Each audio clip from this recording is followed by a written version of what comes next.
Bismillahirrahmanirrahim. Alhamdulillahi rabbil alamin. Wassalatu wassalamu ala al-mab'uthi rahmatan lil alamin.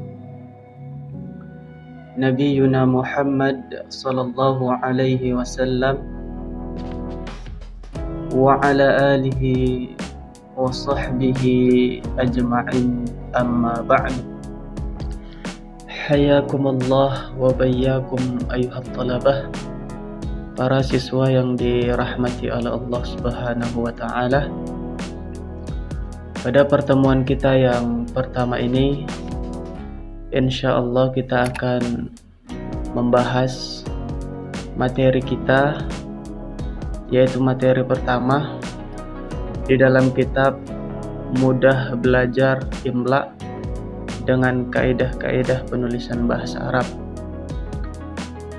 Adapun materi kita yang pertama ialah menyambungkan huruf hijaiyah.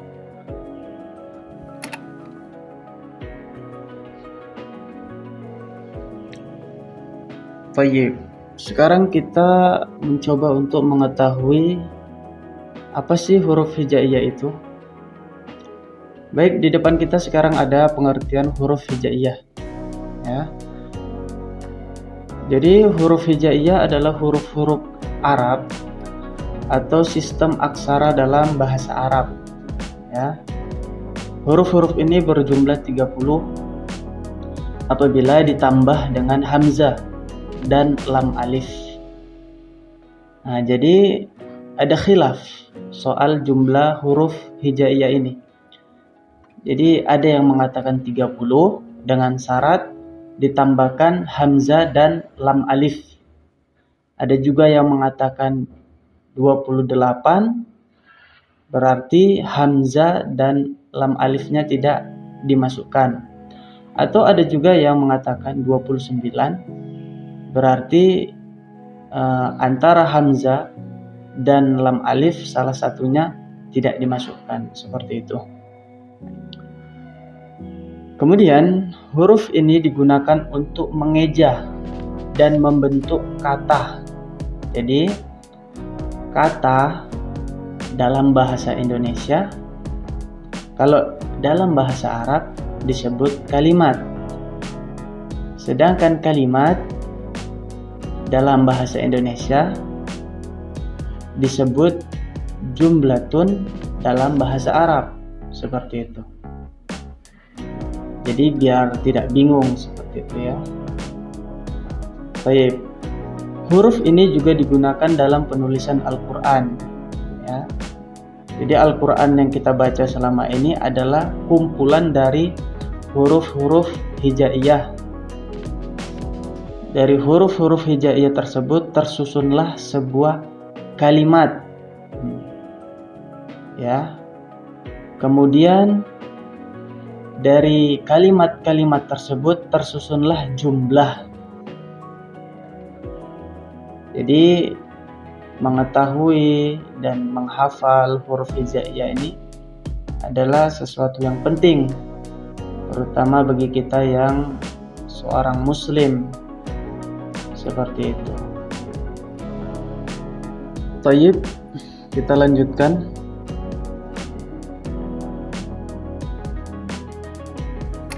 Baik, di sini ada huruf hijaiyah.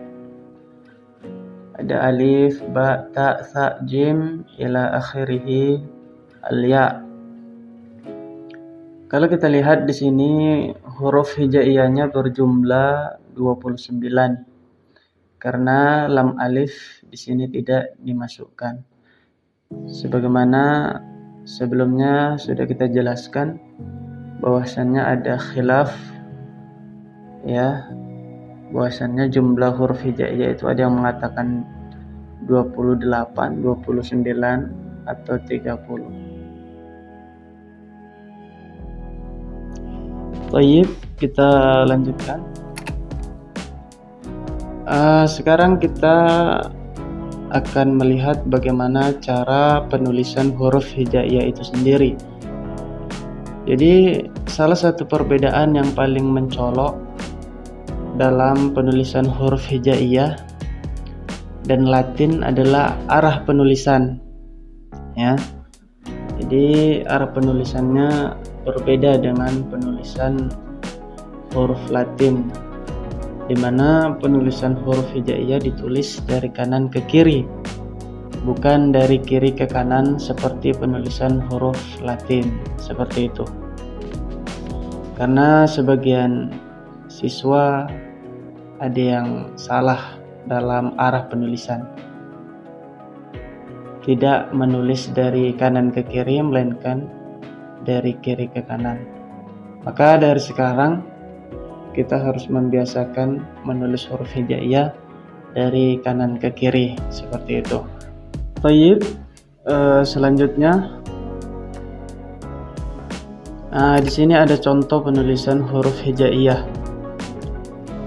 Beberapa contoh penulisan huruf hijaiyah di awal kata atau awalul kalimah, kemudian di tengah kata wasatul kalimah, dan di akhir kata yaitu akhirul kalimah.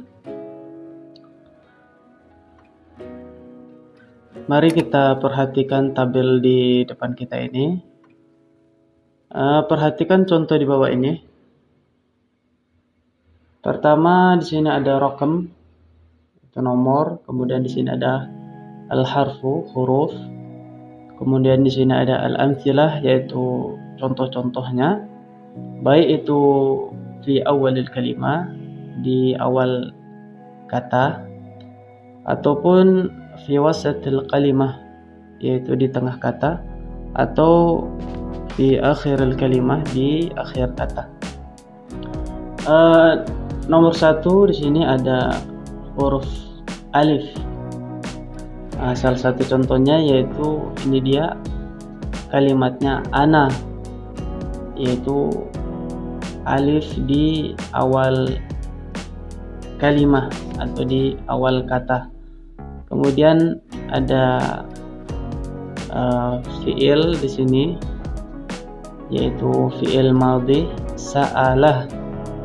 Di sini alifnya di tengah kalimat.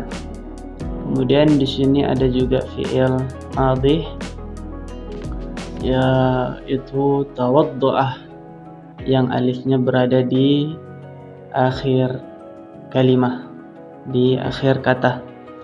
Inilah contoh-contoh huruf, baik itu di akhir kata, di tengah kata, maupun di awal kata. Ya. Kemudian selanjutnya ba, ya. Contohnya babun. Ini huruf ba-nya di awal kalimah. Kemudian selanjutnya tabibun, yaitu ba-nya ini di tengah kata, di tengah kalimah.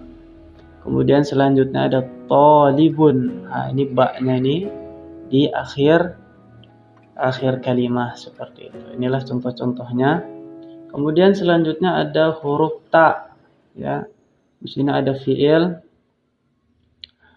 tusalli.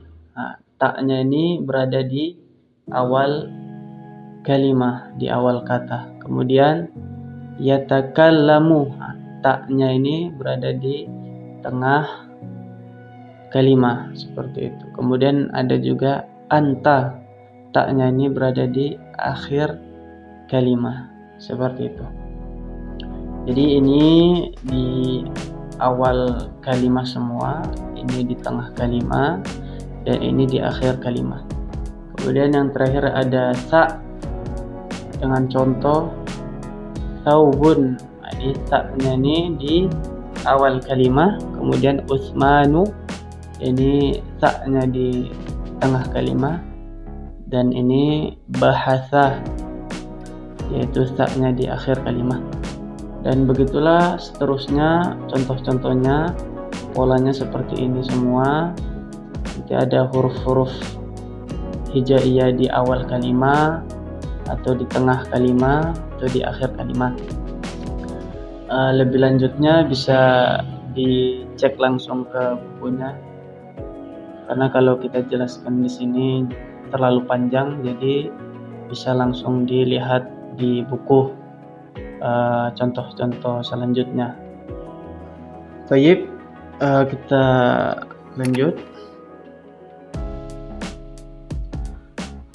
Jadi dari setiap bab pembahasan kita dalam buku ini, hal yang terpenting adalah pada kaidah, ya, kaidah-kaidah penulisan bahasa Arab. Jadi kaidah ini menjadi hal yang paling penting dalam pembelajaran kita. Kalau kita sudah menguasai kaidah-kaidah ini, maka insya Allah kita tidak akan salah dalam penulisan imla, ya, atau dalam pembelajaran imla. Akan terasa mudah ketika kita sudah menguasai kaidah ini. Begitu juga dalam menyambung huruf hijaiyah. Di sini ada kaidah di mana pada dasarnya huruf hijaiyah dapat saling bersambung, ya, satu dengan yang lainnya. Namun ada beberapa huruf hijaiyah yang tidak bisa disambung ketika di awal kata, awalul kalimah, ya, atau di tengah kata, wasatul kalimah, yaitu seperti huruf alif, dal, zal, ra, dan za, dan waw. Ya. Inilah 6 huruf hijaiyah yang tidak dapat disambung dengan huruf di sebelah kirinya. Nah, jadi inilah menjadi kaidah kita agar tidak salah dalam menyambungkan huruf hijaiyah itu sendiri. Karena ada huruf-huruf yang tidak bisa disambung dengan huruf di sebelah kirinya, seperti itu. Baik, kita lanjutkan. Perhatikan tabel di bawah ini. Di sini ada tabel, di sini ada al-huruf, ada alif, ada dal, ada zal. Ini huruf-huruf yang 6. Huruf-huruf yang tidak bisa disambung dengan huruf di sebelah kirinya. Contohnya alif, ya, al-amthilah. Di sini ada contoh. Alif ini tidak bisa disambung dengan huruf di sebelah kirinya. Contohnya amrun, ya. Kemudian mar'atun tidak bisa disambung dengan huruf mim atau tak tamarbutoh yang ada di sebelah kirinya. Al-bayanat, di sini ada penjelasannya. Jadi huruf alif, ya, pada kata amrun tidak bisa bersambung dengan huruf mim, ya, setelahnya, sehingga penulisannya harus terpisah. Meskipun kata amrun merupakan satu kesatuan dari 3 huruf hijaiyah, yaitu alif, mim, dan ra, yang ketika digabungkan hurufnya memiliki arti perintah. Jadi ada huruf-huruf yang tidak bisa disambung dengan huruf di sebelah kirinya. Ini menjadi kaidah dalam penulisan atau dalam penyambungan huruf-huruf hijaiyah.